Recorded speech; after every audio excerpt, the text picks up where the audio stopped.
Welcome to the 2015 Spring Choral Concert. We'll sing three new works by women composers from America. The first is by Andrea Ramsey, a song called Truth. The second one is by Susan Labar, which is a piece called Spring Shall Bloom, based on a Christina Rossetti poem called Amen. And the third piece is called A Blessing of Cranes. And we have a special treat for you today. Abbie Betinis is going to talk about her compositional process and the motivation behind this piece of music. It's a very challenging work for the women's choir. Some new things that we haven't done before, singing-wise, and just a new way of composing even for Abbie that she talks about, and very creative. So please enjoy the interview, and please enjoy the concert following. Thank you.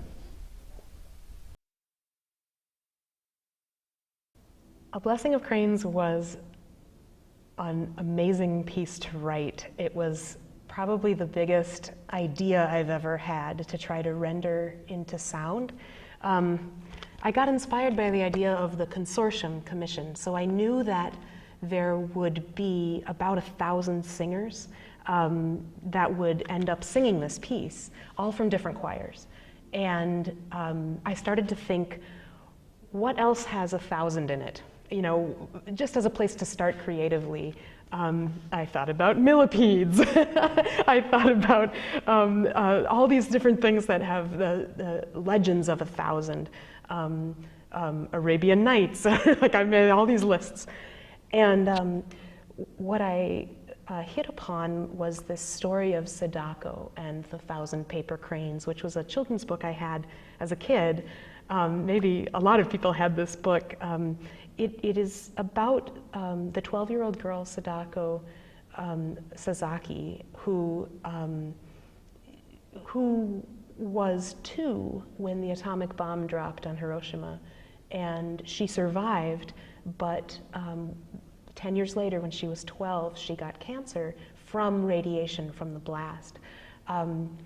And what she tried to do to heal herself was to fold, in the ancient Japanese art form of origami, to fold 1,000 paper cranes. The legend goes that the person who folds 1,000 cranes gets their wish. And so she set off to fold all of these cranes, which is called senbatsuru in Japanese. And so she tried to make her senbatsuru to heal herself. As a cancer survivor myself, this story really had a lot of meaning to me and a lot of hope. A lot of times I think when a person is suffering, it's hard to have enough to do to get your mind off it and also feel like you're on the track toward healing, especially when your limbs are weak, your mind is not strong, and you're under the influence of a lot of chemicals and as it's trying to heal you. So I really sort of resonated with this story. And I decided I would start to try to fold some cranes myself just to see what that process was like. I ended up folding quite a few cranes all over my living room and my kitchen, and you take a square and you start to fold it, and it's this beautiful idea.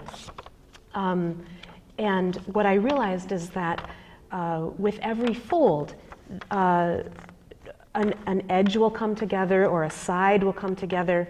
And I thought, well, here I am looking for a creative inspiration for a musical piece. Why don't I assign each edge and in each point a different letter name on the piano?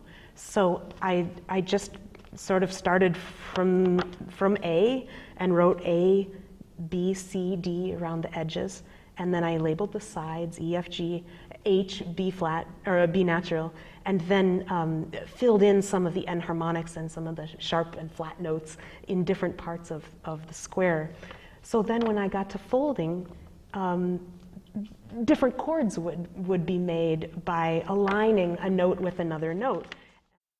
So I started experimenting with the paper, sort of creasing and folding, and figuring out what different chords I could make and sonic designs with each fold. And once I had a kind of general idea for the piece, I went to my friend, the poet Michael Dennis Brown, who's a professor emeritus at the University of Minnesota. And he's a marvelous poet and lyricist. And he got inspired by this idea too, which I was so grateful for. And I taught him how to fold a crane and sort of let him go with some ideas, and came back a few weeks later, and he had all these drafts of texts that, of little pieces of things that might go together, and unveiled for me eventually this gorgeous poem that was all about loving something so much as you shape it, so much so that it's hard to then say goodbye. And I just, that text meant so much to me. And I tried to make the music sweet with a tinge of the inevitable, which is eventually we'll have to let these ideas go, we'll have to move on, we'll have to say goodbye. And that can be our best form of loving sometimes. So what I'm particularly kind of proud of in this piece is, well, first of all, I love counterpoint. I love the art form of moving lines, having a conversation through time. And one of the things that I've never done, and I don't know if anyone's ever done, is render counterpoint into 3 dimensions.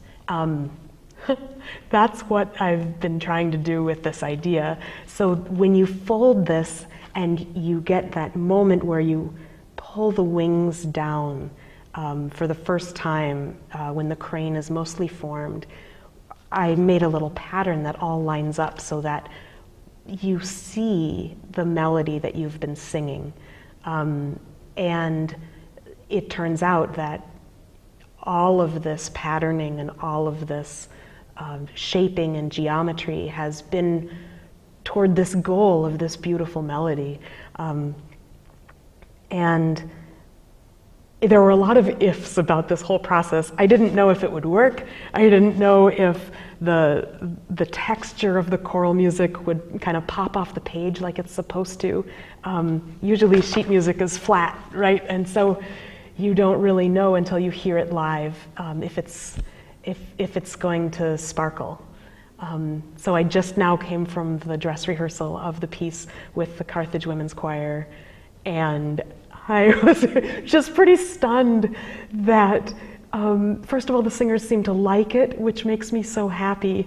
You spend so much time at your piano and thinking about their faces and their big hearts and their big brains and wondering if it will resonate with them. And it seems like it is, which makes me so happy. And also that the music does come together and work in a cohesive way as a choral piece, without all the geometry, without all the math. And so you don't even have to think about this as a listener if you don't want to. You can just enjoy the choral piece. But if you do want to fold a crane, you can go to my website actually and download this and try it with all the directions. And I hope that it's fun and kind of a hands-on way to bring the rendering of sound into your actual hands so that there's a physical component to the counterpoint. And it's just been so cool to be able to work with the choir directly on it and even now continue to shape it. And I do realize I will eventually have to let it go. And that's hard for me too, because I've loved this process so much.